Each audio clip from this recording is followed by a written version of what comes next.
I'm Andrea Tateosian, and this is the Gibson in Washington, D.C. And this is my submission for the 2014 Vinos de Jerez cocktail competition. The name of my cocktail is La Espina. Let's get started. So this is a stirred cocktail. I'm going to start with 2 ounces of La Gitana Manzanilla.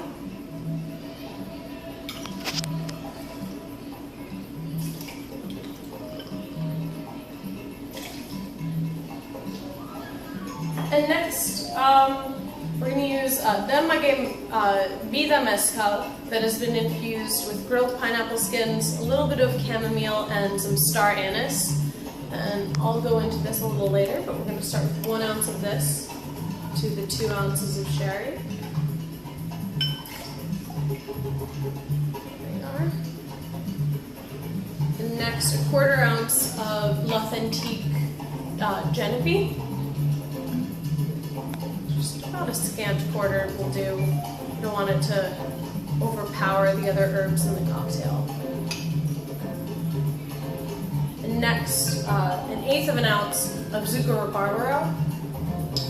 And instead of adding bitters, it's going to add a nice earthy, kind of rotund nuance to the drink, kind of counteract the dryness in the other components. And then about 8 drops of absinthe. Right now we're using Kubler absinthe, just a few drops there. There we are. And then we'll stir.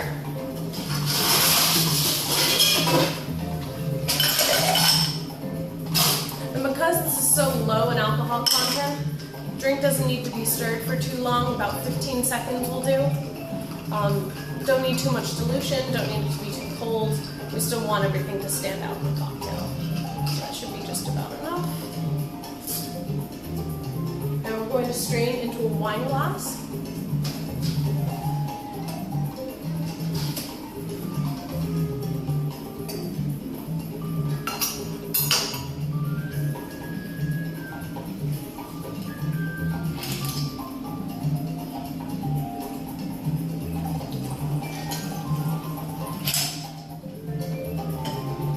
And the garnish for this is a dehydrated slice of pineapple. And what I did to this was, as it reached kind of its leathery stage, I twisted it around, and it kind of is reminiscent of a wildflower here. So we're just going to pop that right into the cocktail for a garnish. There we are. And this is La Espina. So my inspiration for this cocktail kind of took a convoluted route. It started when I was researching wildflowers, just local, regional flowers, and I came across something called a pineapple weed that looked a lot like a chamomile flower, and it turns out they're related, they're in the same genus, so I thought they could possibly play well together because the pineapple weed looks like chamomile, smells like pineapple. So I was playing around with those flavors, and I wanted to incorporate sherry with that. The obvious nexus for me was La Gitana. It's dry. It definitely works well with chamomile flavors, and it seemed like the right choice to kind of work with pineapple. Pineapple is always great with agave spirits. I thought Del Maguey Vida was the right choice because just that light smokiness that you would get, especially after the infusion in the porthole, really kind of plays well with the salinity in the sherry and that tart acidity in the pineapple. So the Del Maguey Vida was infused with pineapple skins. The skins were just really briefly seared on the juicy side to kind of lock in those sugars. I didn't want the juice to overpower the other flavors. Which is why I use the skins. It actually adds a really nice vegetal quality, a little bit green, almost crunchy. So that was infused with the pineapple skins for about a day. The chamomile and star anise is also infused in the porthole, only for about 10-15 minutes. Again, didn't want that star anise, once it infuses too long, the tannins really take over. You get that woody bitterness really overpowering other flavors. This is a fairly delicate cocktail, so just a 15 15-minute infusion with the chamomile at most and star anise. I love the way that genepi plays with these flavors. The components in genepi are already related to wormwood and anise. I like that it's fairly heavily sweet, so you don't need to use too much, but it adds the dryness in it comes from the woody flavors, which I thought played really nicely with the spice of the anise and the tartness of the pineapple. And finally, it needed a little bit of something to ground it. After using a few different types of bitters, Zucca Rubarbaro really works the best. Just add a nice earthiness, only 1/8 of an ounce. Don't want it to overpower, don't want it to dry it out even more.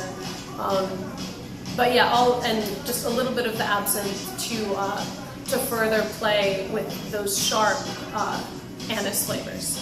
So in general, the drink's dry. The pineapple and the anise hit on the end. The sherry hits somewhere towards the middle.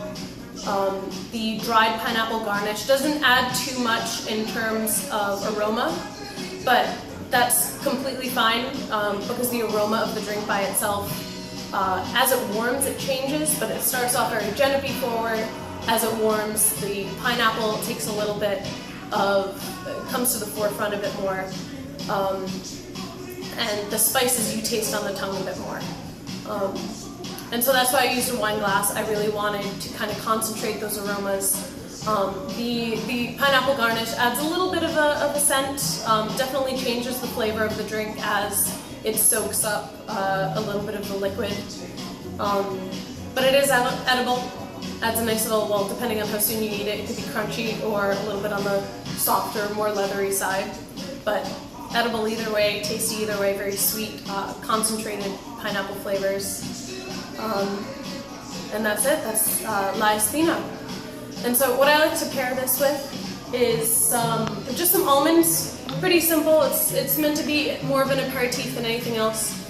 So just some almonds, they've been tossed in olive oil. Olive oil's been infused very briefly with some coriander, a little bit more star anise,